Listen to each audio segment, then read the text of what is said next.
तो हमारे जो मेन ईयर्स थे हमारी लाइफ के, करियर के, पर्सनल लाइफ के, वो सब बर्बाद हो चुके। तरह के 1000 अभ्यर्थी हैं जो पहले कहीं ना कहीं किसी तरीके से जॉब कर रहे थे।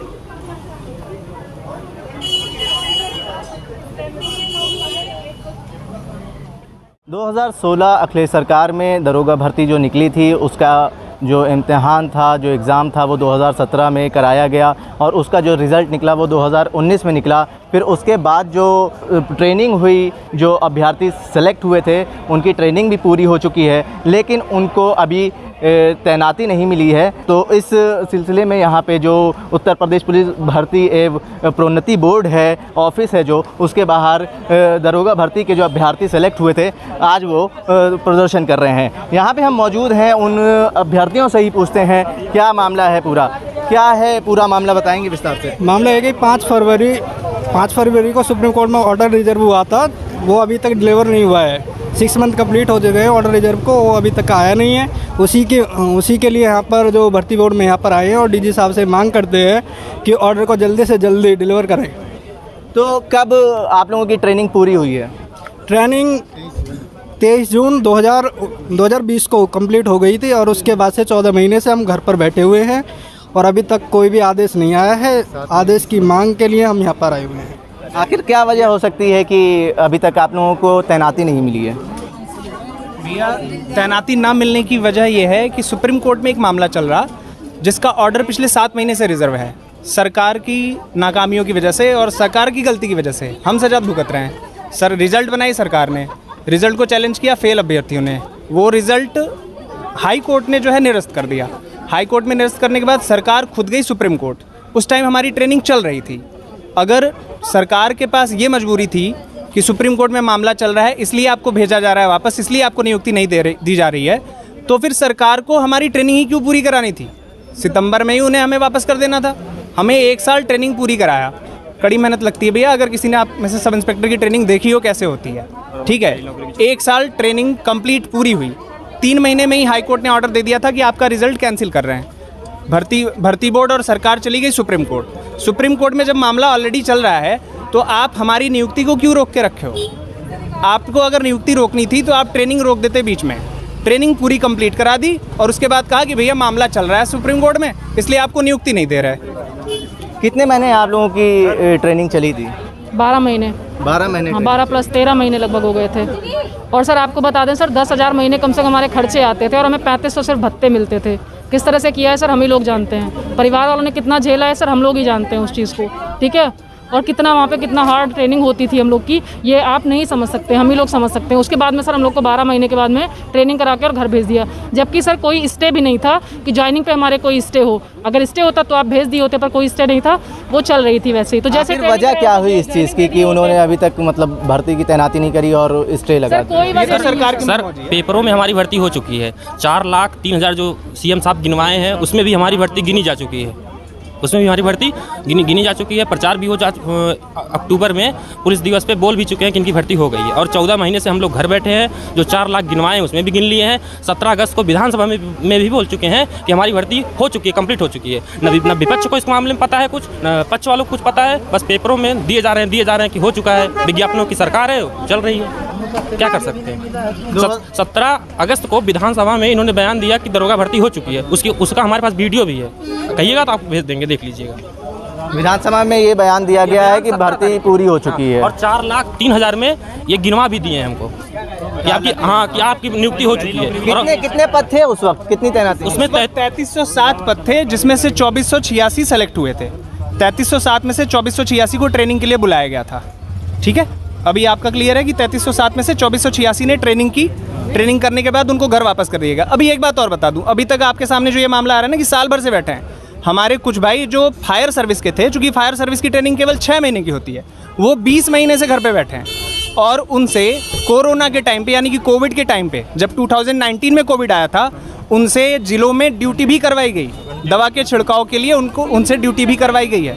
हम लोगों ने भी एनआरसी और सीए में हम लोगों ने भी ड्यूटियाँ दी हैं। हम लोगों ने सरकार के साथ हर कदम पे साथ निभाया है, लेकिन आज की डेट में हमारे साथ सरकार ये कर रही है कि भैया आप तुम घर बैठो क्योंकि सुप्रीम कोर्ट में मामला चल रहा है। तो आखिर वजह क्या हुई कि मामला सुप्रीम कोर्ट तक चला है? बताया तो मैंने आपको कि हाई कोर्ट ने जो रिजल्ट बना था उसको निरस्त कर दिया। उसके बाद इस वजह से निरस्त करा, नॉर्मलाइजेशन को मैटर को लेकर के उसको निरस्त कर दिया। ठीक है, उसके बाद जब हाई कोर्ट ने निरस्त कर दिया नॉर्मलाइजेशन के मैटर को लेके, तो सरकार सुप्रीम कोर्ट चली गई कि नहीं, हम आपका हाई कोर्ट का फैसला नहीं मानते हैं। सुप्रीम कोर्ट में सरकार के पक्ष से और जो फेल वाले स्टूडेंट्स थे उनके पक्ष से मामला चल रहा है। वो भी ऑर्डर पिछले 7 महीने से रिजर्व्ड है, जो कि 90 दिन में आ जाना चाहिए ऑर्डर, वो 7 महीने में ऑर्डर नहीं आया। और हर हफ्ते हमारी तरफ से जो प्राइवेट लोग हैं, यानी हम लोग तो प्राइवेट, हम थर्ड पार्टी हैं। एक तो सरकार पक्ष है, दूसरा पक्ष जो है जो फेल वाले अभ्यर्थी हैं वो हैं, हम इंटरमीडिएट हैं, हम बीच में हैं। हमारी तरफ से हर हफ्ते एक वकील हाजिर होता है और जज साहब कहते हैं भैया 1 हफ्ते में ऑर्डर दे देंगे। 3 महीने से ही बोल रहे हैं और 3 महीने से ये चल रहा है। 3 महीने से लगभग आपको आश्वासन पे आश्वासन मिल रहा है। ऑर्डर तो 5 फरवरी तो से यहाँ पे आप डीजी के पास आते हैं तो क्या बात होती है, क्या हल निकलता है? सर बोलते हैं, देखते हैं, डबल एजी साहब से बोलते हैं वो प्रयास करेंगे, लेकिन डबल एजी साहब कोई प्रयास नहीं कर रहे हैं। कोई प्रयास नहीं करते हैं। अभी तक आपने किसी बड़े नेता से या किसी प्रशासनिक बड़े अधिकारी से इसके पहले क्या बोला गया उनकी तरफ से? आश्वासन यही दिया जाता है हर बार। पिछली बार भी हम लोग डीजी भर्ती बोर्ड पे आए थे, यहाँ से भी आश्वासन यही मिला था कि आपका जो निर्णय है वो हफ्ते भर में आ जाएगा। कभी 2 दिन का आ जाता है, कभी 3 दिन का आ जाता है, कभी हफ्ते भर का आ जाता है। मतलब ये है कि हर बार जब हम आते हैं तो हमसे ये कहा जाता है हफ्ते भर में आ जाएगा, ताकि हफ्ते भर के लिए लड़के शांत हो जाए। लेकिन अब इस बार हम लोग ये सोच करके आए, इस बार नियुक्ति ले करके जाएंगे। हमें हमेशा बताया जाता है कि योगी जी हमेशा इस चीज़ पे बल देते हैं कि महिलाएं इन क्षेत्रों में आगे आ रही हैं। आगे आके हमें क्या मिला, हमने सोचा कि हम कुछ अलग करेंगे।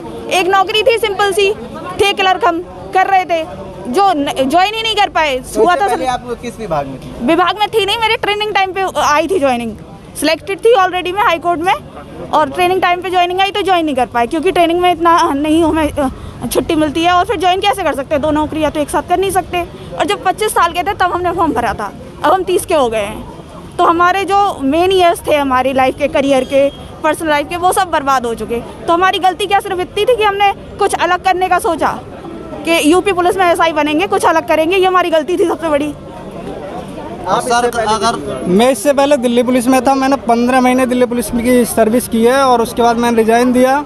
तो मुझे वहाँ से लीन पीरियड नहीं मिला, क्योंकि लीन पीरियड 2 साल सर्विस होने के बाद मिलता है, जिस कारण से मैं यहाँ पे आया। मैंने यहाँ पे ज्वाइन तो किया, पूरी 12 महीने के कठिन परिश्रम के बाद पूरी ट्रेनिंग कंप्लीट की, उसके बाद भी यहाँ पे ज्वाइनिंग नहीं मिली। और वापस जाने के लिए वहाँ पे गए तो उन्होंने बोला कि आपके पास लीन पीरियड नहीं है, इस कारण से आपको वापस ज्वाइन नहीं कराया जाएगा।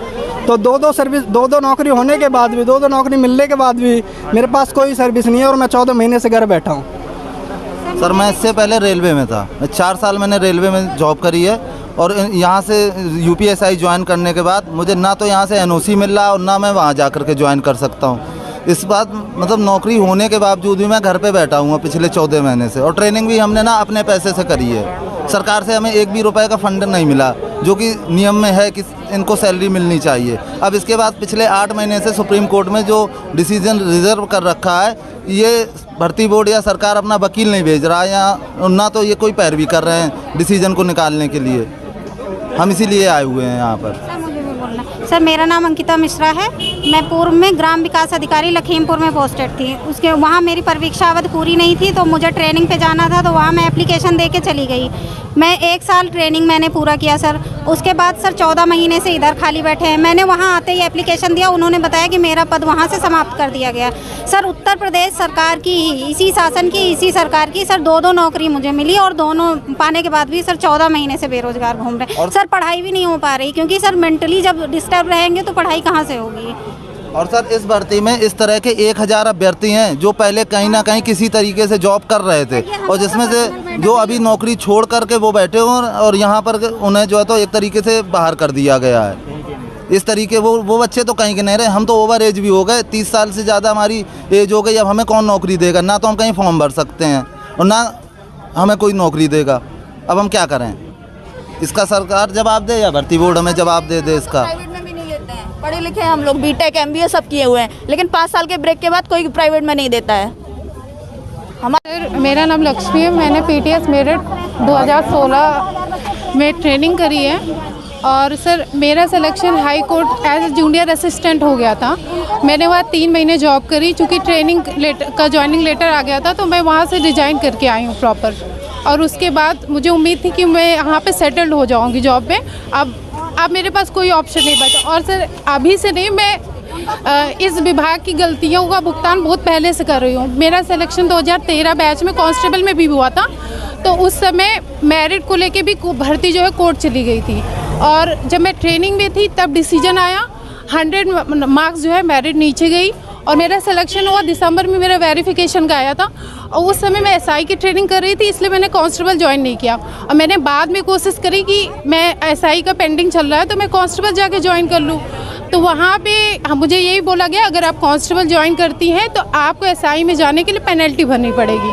और सेम डिपार्टमेंट है और दोनों में मैं सेलेक्टेड, मैं 3 गवर्नमेंट जॉब में सेलेक्टेड हूँ, लेकिन आज मैं बेरोज़गार हूँ। और मेरी सर कोई भी तैयारी भी नहीं हो पा रही, क्योंकि मैं मेंटली रूप से इतना फ्रस्ट्रेटेड हो चुकी हूँ। मैं ना आगे का कुछ सोच सकती हूँ, ना मतलब मेरी जो डेली लाइफ है ना वो भी बहुत ज़्यादा डिस्टर्ब चल रही है।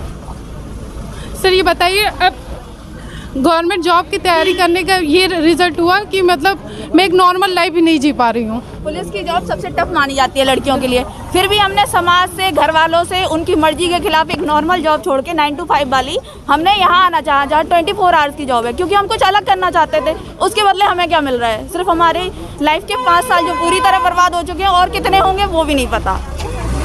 2016 का जो दरोगा भर्ती एग्ज़ाम था उसको क्लियर करने के बाद 2019 में जो उसका रिज़ल्ट आया और आज तक उस पर तैनाती नहीं मिल पाई है, जिसके तहत यहाँ पे जो सैकड़ों की तादाद में जो अभ्यर्थी हैं वो अपना आक्रोश जाहिर कर रहे हैं। और अब देखना होगा इसका क्या नतीजा निकलता है। मैं आकिब मिराज खान, जन संदेश टाइम्स, लखनऊ।